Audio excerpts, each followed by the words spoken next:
This conference will now be recorded. And a copy of the presentation is going to be available afterwards on our EHRC website. Also, within the invite that I sent out, you would have received a link for some polling. We're going to ask 2 short polling questions today, so please make sure that you're linked on to pollev.com/EHRC-MARE.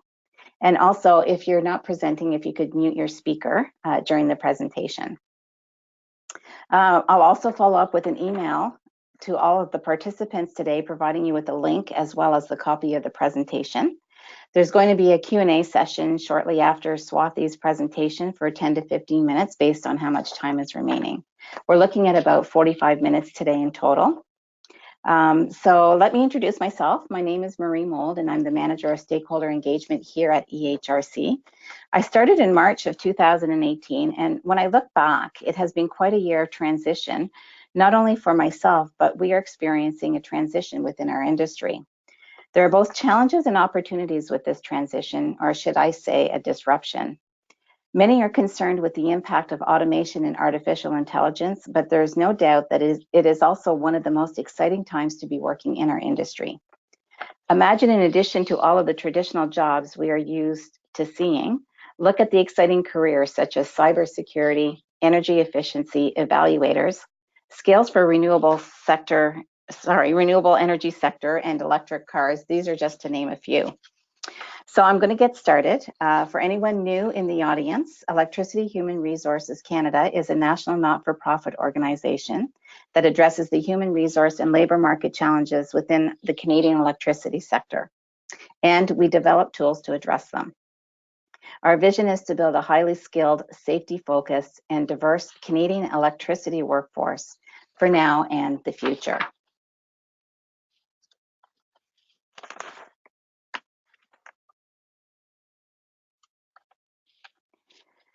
I think it's safe to say that artificial intelligence will be transforming every sector around the world in the very near future. And in some instances, the transformation is real. With the shift of traditional and new technologies, utility and energy companies are exploring ways to employ AE technologies in various ways to improve efficiencies, such as balancing demand and supply of electricity. But we are talking about technology efficiencies here and not specifically about people. This topic is all on its own. We are hearing lots of instances that there are limitations when it comes to replacing people with artificial intelligence, including the challenge of diversity. Though they are making progress, we cannot help but wonder how they are tackling diversity and unconscious bias. I could only imagine the conversations on how to tackle such complex issues. So now I'd like to introduce to you today our presenter, Swathi Sadagopan. Swathi is a senior consultant in the data science and analytics team at Deloitte Canada with a mission to help clients make better decisions with data. She is also a Munk Fellow in journalism at the University of Toronto.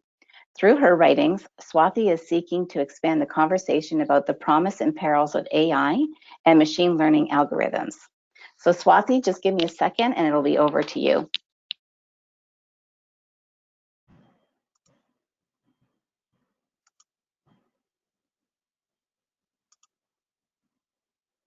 There you go.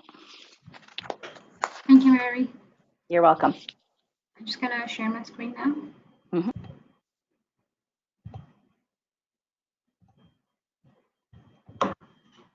Just a quick check if everyone's able to see my screen. Yes, I can. Okay, perfect. I'm going to get started. Thank you so much for that kind introduction, Mary. So today's topic is AI and the diversity challenge. And I'm going to start by talking about what is AI. When we talk about AI today, we aren't talking about super intelligent algorithms that'll rule the world. I know the latest Marvel movie and Elon Musk will have you believe otherwise, but we're so far away from that happening, and we won't be discussing that future today. So what I'll be talking about is more the stuff we see in the news or things that have found their way into our homes very quietly. So this could be in the form of Netflix or Alexa or Gmail, Facebook, Amazon. The applications, of course, for AI are endless, and the industries, just as we heard Marie say before, it's about to disrupt are so vast and varied. So there's a real sense the next wave of automation is going to be driven by AI. So then that begs the question, what kind of tasks can AI do? So AI is really great for repetitive tasks. Earlier this month, Facebook showed a project where it was using AI to map the world's population density. And Facebook demonstrated, you can see this image here, and Facebook demonstrated that it had done so for Africa. Now, creating maps like this is very, very hard for humans. If you think about the process that's involved, we have a lot of high-resolution satellite images, but it would be time-consuming for humans to label each of these images and then cross-reference with census data. This is a particular challenge for Africa because there are lots of census tracts in Africa where a region can be as large as 150,000 square miles, but it'll be very sparsely populated with just 55,000 people. So for this particular process to map this image, Facebook used 11.5 billion images. So the algorithm got very good at identifying satellite images that had buildings in them as features and those that are uninhabited. So of course, AI is great for tasks like this that are quite repetitive. Now, AI is also great at predictive tasks, like knowing what series to show you after you've seen Game of Thrones, for instance, or how likely will a mole on your skin become cancerous. Why are we hearing so much about AI these days? This is happening now because we have a lot of data today. Terms like big data are commonly used, and some are saying that data is the new oil. So that's data, the availability of data is a huge factor in why machine learning and artificial intelligence works today. And this is also how it's different from programming computers in the past. So what exactly is AI? So we've seen two different areas in which we can apply AI. One of them was a repetitive task, automation of a repetitive task, and the other one is a predictive task. But to give you an example of what happens and how exactly it works, let's think about how we go about making Julia Child's recipe for a beef bourguignon. You'd start by collecting all the things you need to make the dish. So this, in AI terms, would be called data. Then you would look for a recipe, perhaps open up a copy of Mastering the Art of French Cooking by Julia Child. And then once the ingredients have been prepared according to the instructions in the recipe, which in AI terms would be an algorithm, you put the recipe or the prepared ingredients into an appliance. In this case, it would be an oven. In AI terms, this would be called a model, and out comes your output, which is your dish. And that's the useful insight that you get from your data. So in summary, AI is really this process of taking the data and cooking it into useful outputs using a model which has where the data is placed after following instructions that are set in the algorithm. So AI is definitely not a Terminator. But how is it different from what Netflix was doing 10 years ago or any other company was doing in the past? So the data that Netflix has collected, for instance, over time and over all these years feeds its AI engine. And this AI engine is so powerful that it's so great at predicting what you should watch next, perhaps even better than you can.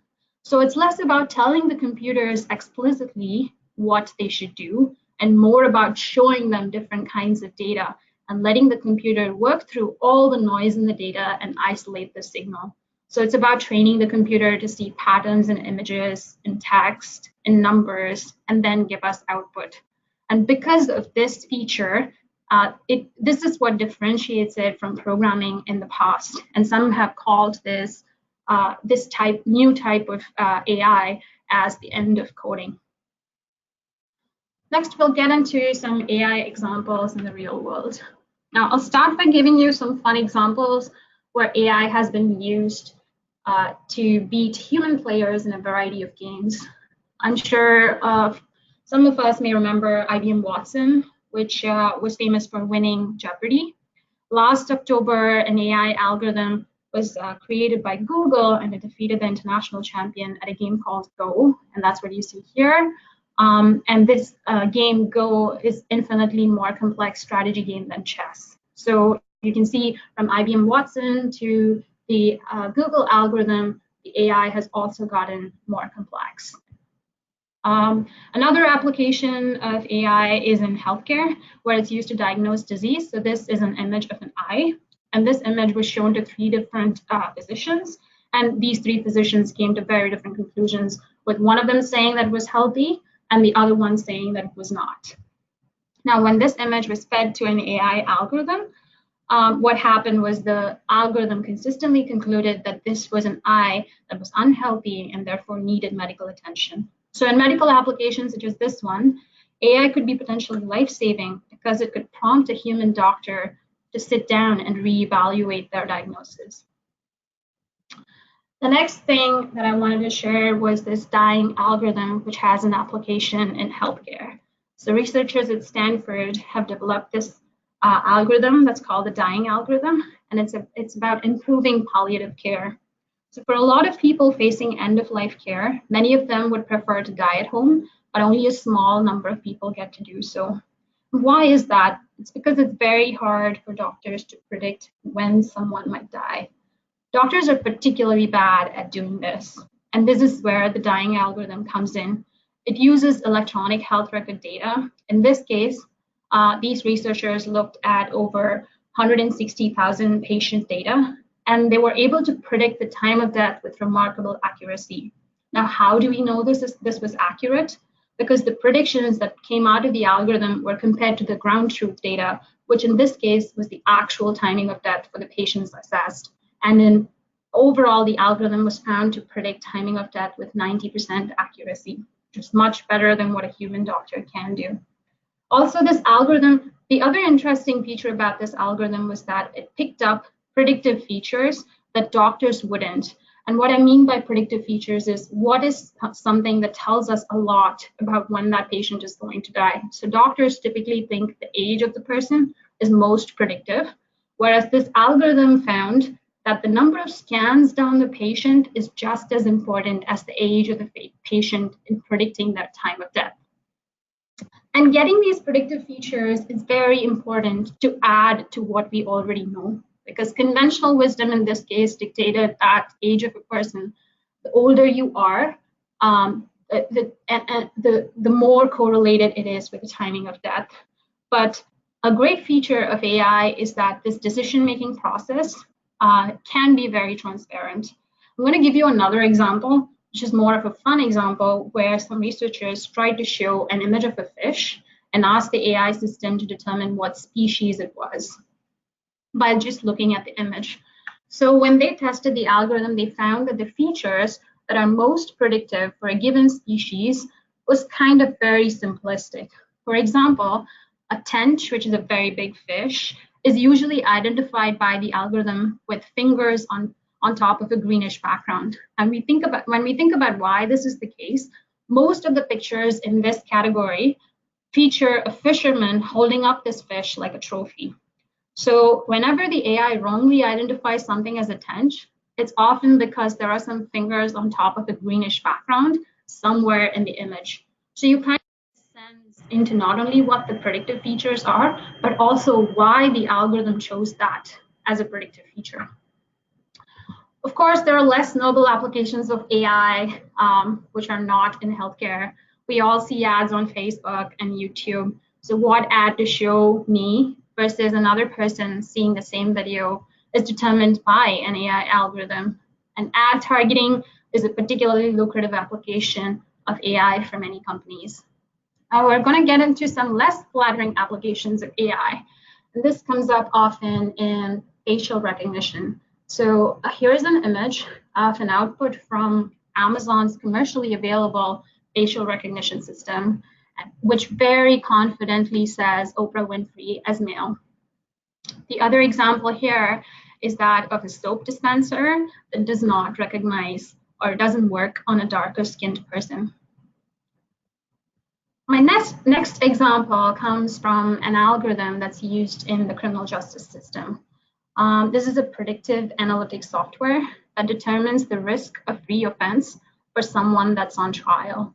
So it was widely used by judges in the United States while they are trying to make judgments about people with criminal convictions.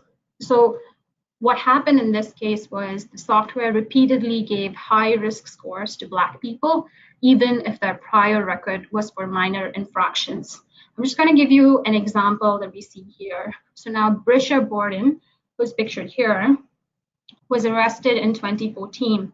She was 18 years old then, and she was walking around in her neighborhood with her friend. She saw a children's bike that wasn't locked, and she and her friend started to ride the bike. And unfortunately, a neighbor saw it, called in the police, and the police took her in.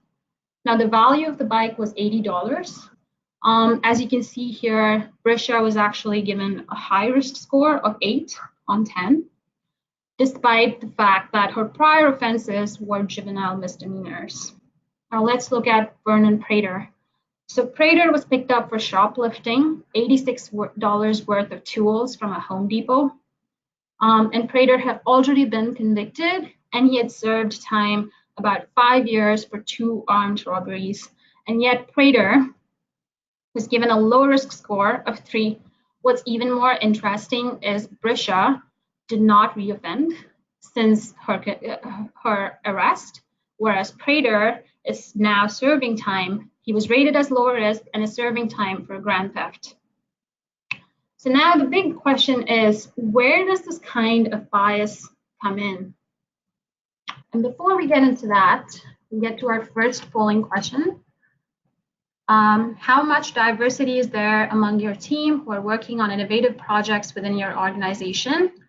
As Murray mentioned before, if you could please go to pollev.com/EHRCMARIE and join the poll.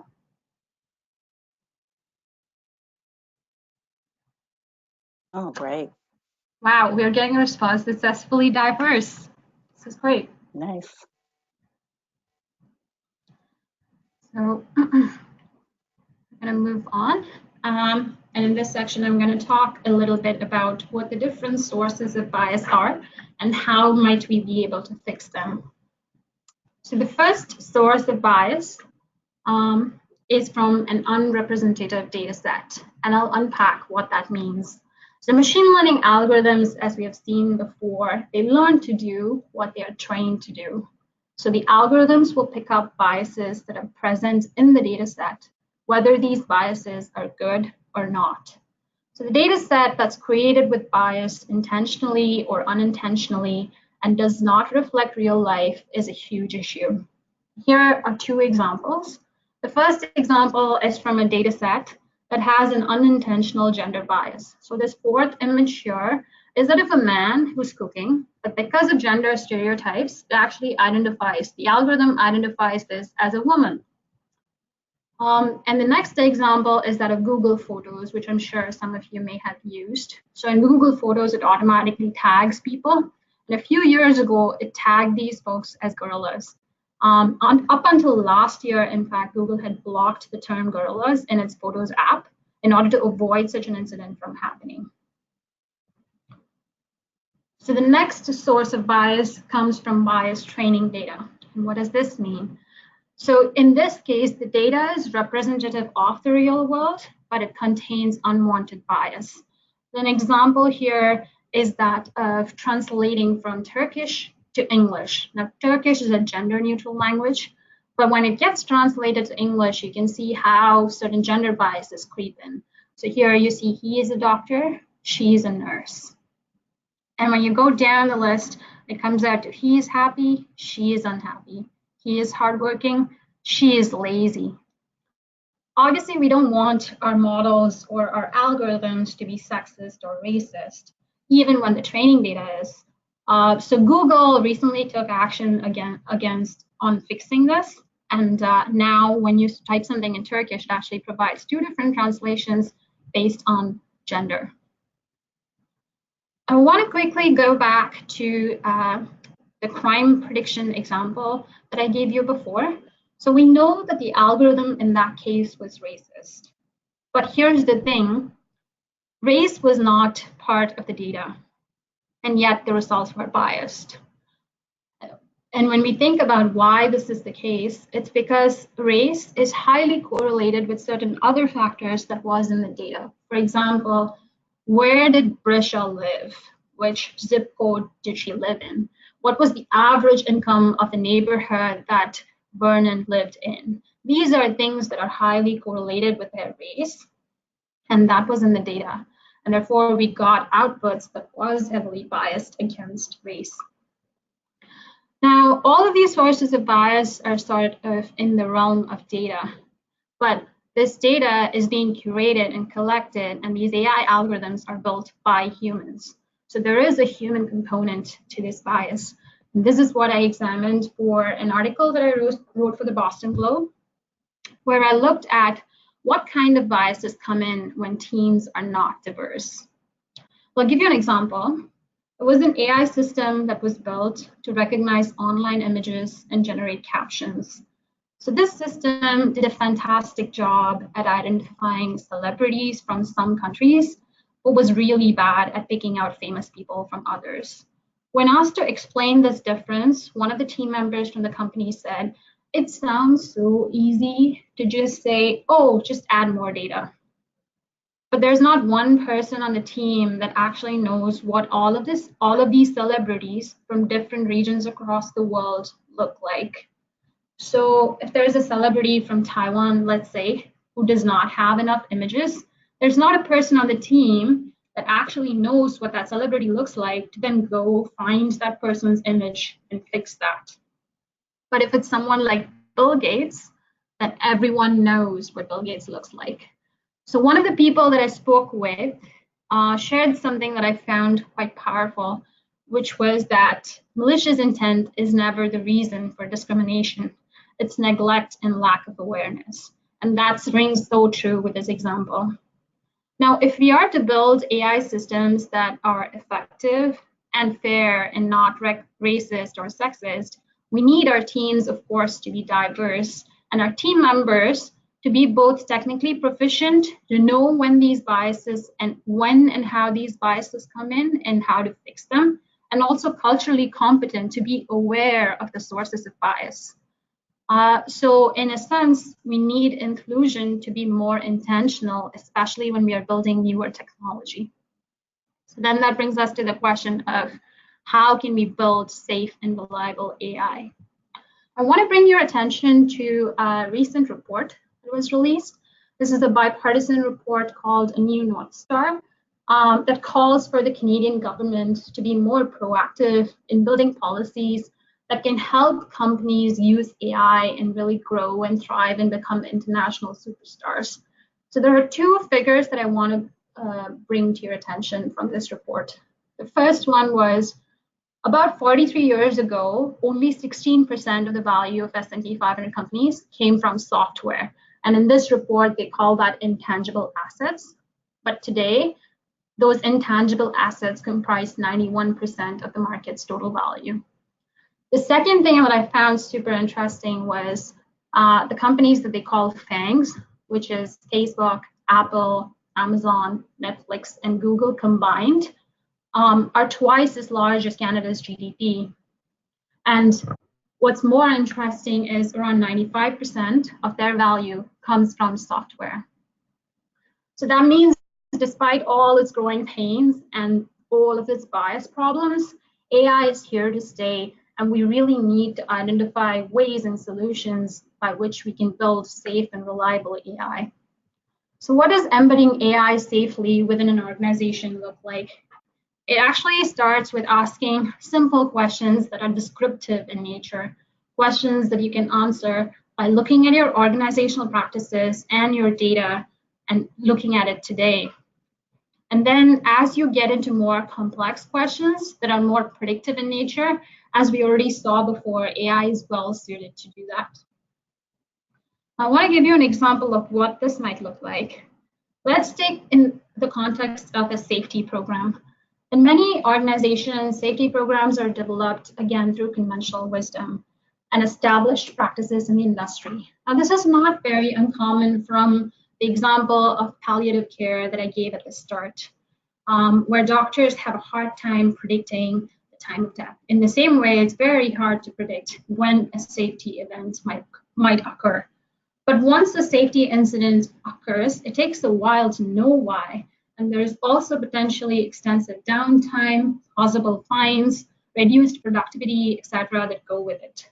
So ideally, it'd be nice to know ahead of time if something is going to trigger a safety event. And that would allow for a proactive response. Possibly, we could even prevent it. So AI can help you do that by combining data from several different sources. And in this case, it could be things like tenure, employment type, like what trade or high-risk occupation or do the workers come from? What kind of safety training have they taken? How many days in a row have they worked? All of these different data sources could be combined together to give us one view of the data, where we can then use an AI algorithm to start searching for patterns in that data and find predictive features that heavily correlate with the occurrence of a safety event. I'm going to finish by giving you an example of a case study. This was something that, this was part of work that we did at Deloitte. And one of the benefits of this visualization is that you can actually measure a lot of these metrics, which you already are, which perhaps an organization already could be measuring, but when it's all aggregated together into one view, it makes it even more powerful, and you can track them and look at trends over time and make necessary adjustments real time to your safety programs. I just want to explain a few different features on this image. So the first one is this risk rate selection feature, which is kind of a baseline. If you can think of it more as a baseline. And as you change this feature, it allows you to predict, or the dashboard kind of changes and allows you to see the impact of various factors on an incident occurrence. The second feature here is a bar graph that kind of plots the different type of high-risk activities and trades. In this case, we're seeing that iron workers have a significantly higher risk of being involved in a safety incident. So what this might mean is giving them extra training or thinking about what might go into preventing a higher risk for these iron workers and lowering that risk.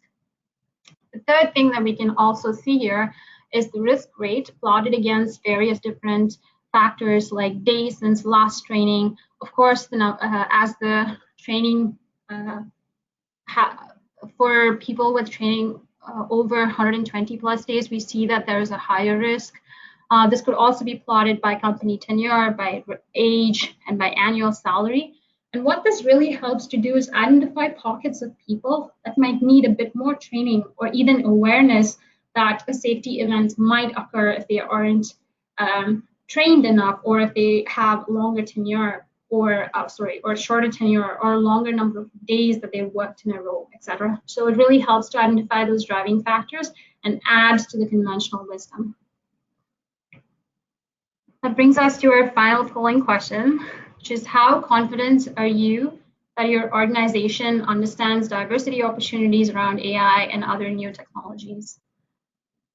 Again, if you could please go to pollev.com/HRC.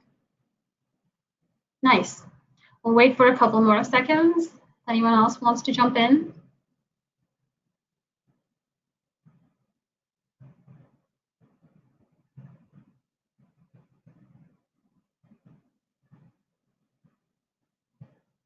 I see that a lot of you are going to lock the responses, are somewhat confident. Of course, there's more work to be done in this area. I'm so glad to be having this conversation with you all today. And I look forward to having a discussion in the question and answer session. Thank you. Thank you so much, Swathi. I'm going to pull the screen back to my presentation. So that was really good. I really enjoyed that. There were some great examples there. Just before we get onto our Q&A session, I actually wanted to mention a new project that we're working on that fits into our conversation. New technologies are rapidly changing how we in the electricity sector do our work and serve our clients. So EHRC wants to understand how these changes will affect our sector and our workforce moving forward. To help with that, we are currently conducting a survey, and the survey is entitled The Changing Nature of Work, Digital Transformation and Innovation in the Electricity Sector, and to explore how new technologies are affecting the industry. So if anyone wants to participate in this survey, please reach out to us via email. And the email that we have set up for this is events@electricityhr.ca, and we'll be happy to share the link to the survey. So this brings us to our Q&A session. I'm just going to check to see if anybody has submitted a question online, or if you want to unmute yourself, feel free. So I'll just give that a second.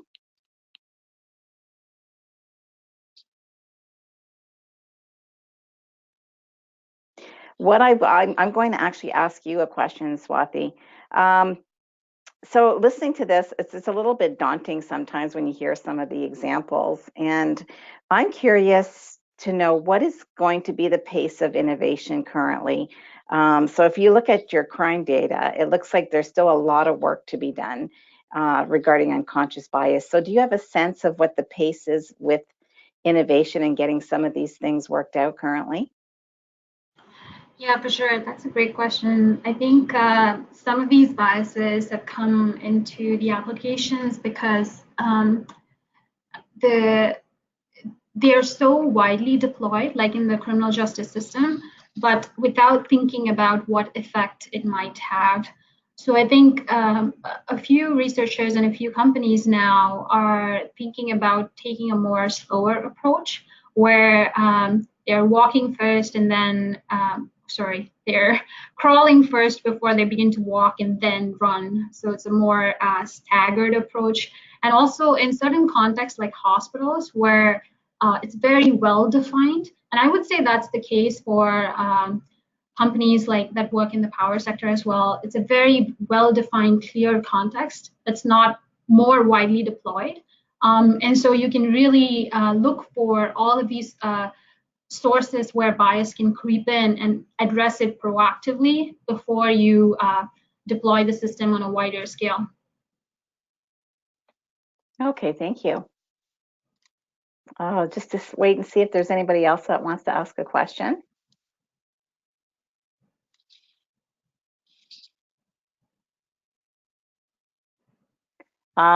I have another question just out of curiosity. So which country do you think is probably the most advanced when it comes to AI? This is a tough one to answer. I think both Europe and the United States have applied AI quite widely to different applications. But when it comes to research, Canada is the leader and innovator. But where we do lag is translating that innovation that happens in a research lab or in a university into something that gets into industry and is actually seen in real life and impacts real life. Interesting. Thank you. So I'll just wait. If there anybody else wants to send a question in, or if they want to unmute.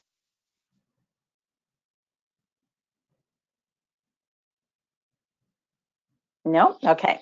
So I'm just going to carry on. So if you want to stay in touch with us, if you have any questions or you want to hear more about the project or anything else, there's some contact information for you, including my email. So first of all, I want to just thank everyone today for participating.